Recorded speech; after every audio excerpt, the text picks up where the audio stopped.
Assalamualaikum warahmatullahi wabarakatuh. Berjumpa kembali dengan saya Alvin Arifin dalam mata kuliah Filosofi Sains dengan pembahasan Perjalanan Agung Isra Mi'raj. Oke. Nah, peristiwa Isra ya, para ulama ahli sejarah Islam berbeda pendapat tentang tanggal dan tahun tepatnya peristiwa Isra Mi'raj ya. Namun pendapat umum meyakini terjadi pada malam 27 Rajab ya.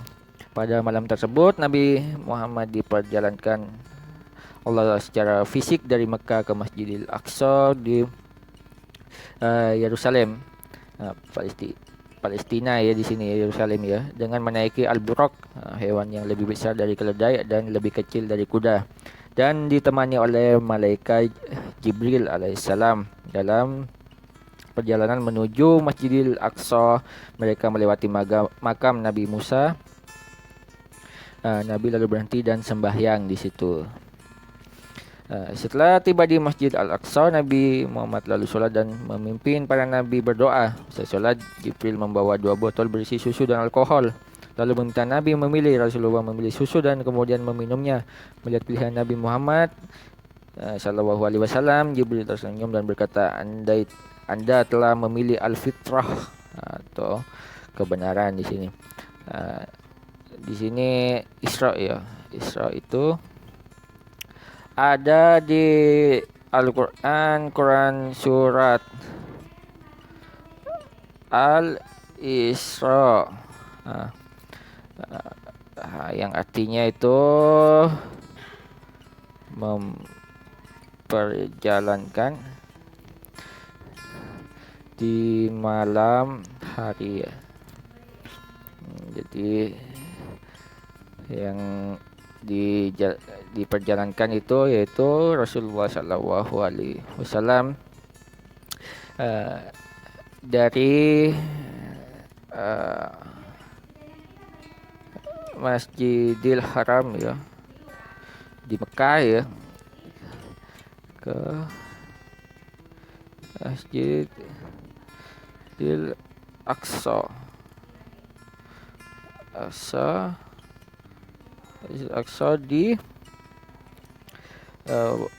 Palestina.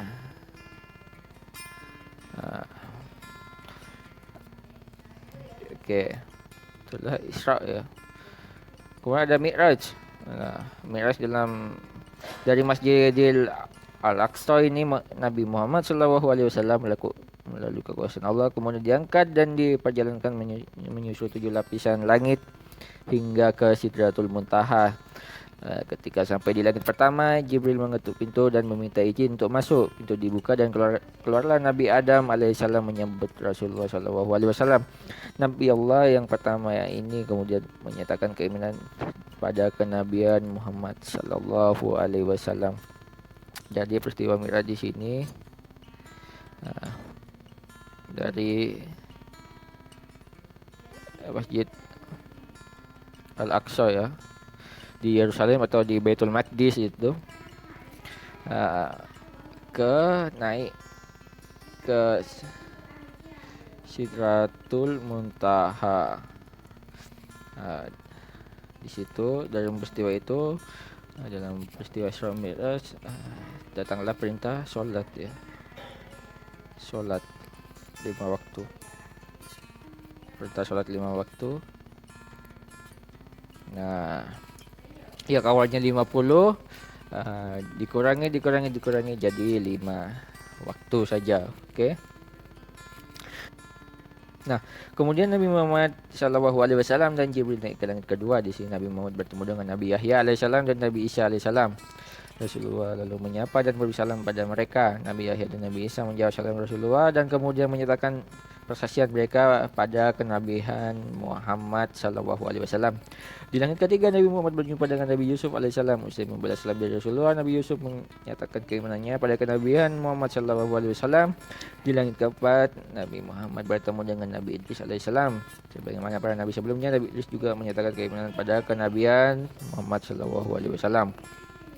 Kemudian Nabi Muhammad dan Nabi Muhammad Shallallahu Alaihi Wasallam dan Jibril naik ke langit kelima. Di sini Nabi Muhammad bertemu dengan Nabi Harun Alaihissalam yang juga menyatakan keyakinannya pada kenabian Muhammad Shallallahu Alaihi Wasallam.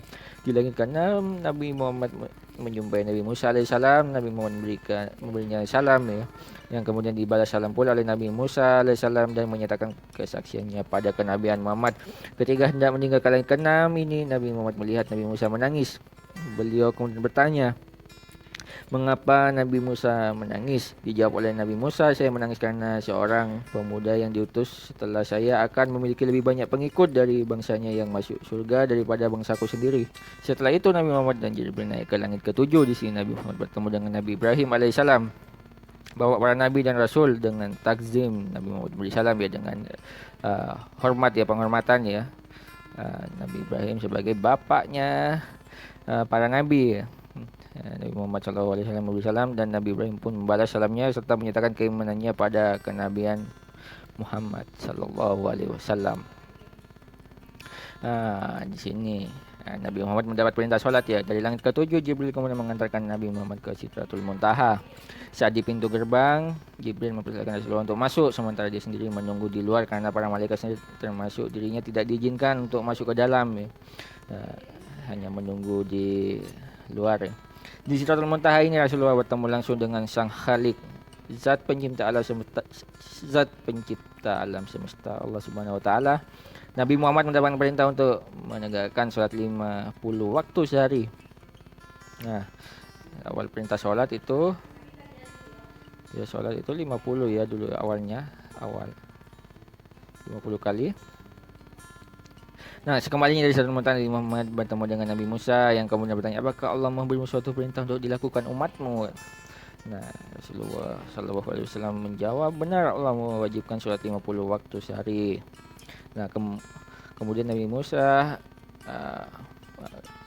berkata, kembalilah dan mintalah keringanan, umatmu tidak akan kuat menjalankan perintah sholat 50 waktu sehari.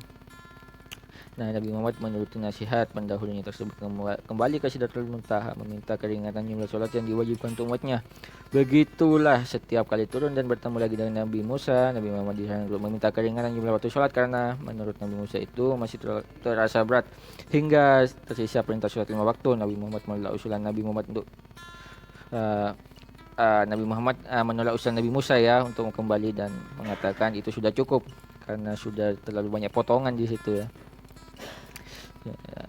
Oke.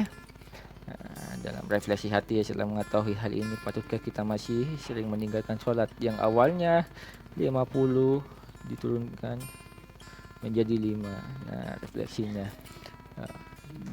tidak bisa terbayangkan ya apabila kita diperintah Allah Subhanahu wa taala untuk sholat 50 kali dalam sehari itu. Makanya sudah dipotong menjadi 5. Masihkah kita akan meninggalkan sholat? Oke. Next. Terima kasih atas atensi dan perhatiannya. Saya ucapkan terima kasih. Kita berjumpa kembali di kelas dan mendiskusikannya. Saya akhiri, wassalamualaikum warahmatullahi wabarakatuh.